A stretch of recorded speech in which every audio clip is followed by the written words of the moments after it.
Franklin asks, what was your strategy on effectively sales training your agents? All right. So what was your strategy on effectively sales training your agents? Well, when it depends on their level of experience, but let's assume that an agent has no experience in the industry. And let's assume they have a little bit of experience in sales as a whole. They've got startup basic experience, right? The strategy there is really just breaking it down into the core components, right? You need to help them. First of all, they need to understand the industry. So you need to start with what drives the industry from all aspects. And what I mean by that is a lot of times I like to start people with more of a focus on operations, because I want them to understand what goes into covering a load. I want them to understand the basic fundamentals of pricing, like supply and demand, like your load to truck ratios. I want them to understand, the basic understanding of how dispatching works. I want them to understand the fundamental of how a brokerage works. That's number one. Number two, I want them to understand our niche, whatever our niche is.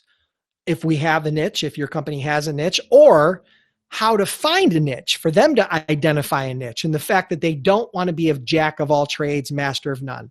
Riches are in niches, particularly in freight brokerage. Okay, so that would be another core component.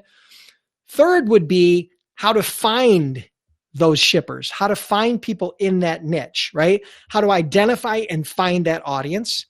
Fourth would be multiple approaches on how to start a conversation with those people, whether that be cold calling, whether that be cold emailing, whether that be social selling and LinkedIn, like I teach, and it was such a big part of our business. Those probably being the three biggest strategies. And then teaching them how to overcome objections when they do get on the phone with their prospects, because they are going to run into objections. They're going to run into objections like, we don't do business with brokers. We're happy with who we have. Your price is too high.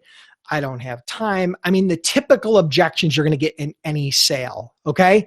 So I hope that helps a little bit, Franklin. That's a little bit of a framework or a foundation of how I would start training new agents or new salespeople in general, whether they were inside or outside. So good question. Thank you. Hey, if you enjoyed this Freight Broker Q&A, make sure you subscribe to my YouTube channel and don't forget to click the little bell to ensure that you get notified every time I release a new video. And if you have questions, make sure you add them in the comments below, and who knows, maybe I'll use one of your questions on a future Freight Broker Q&A.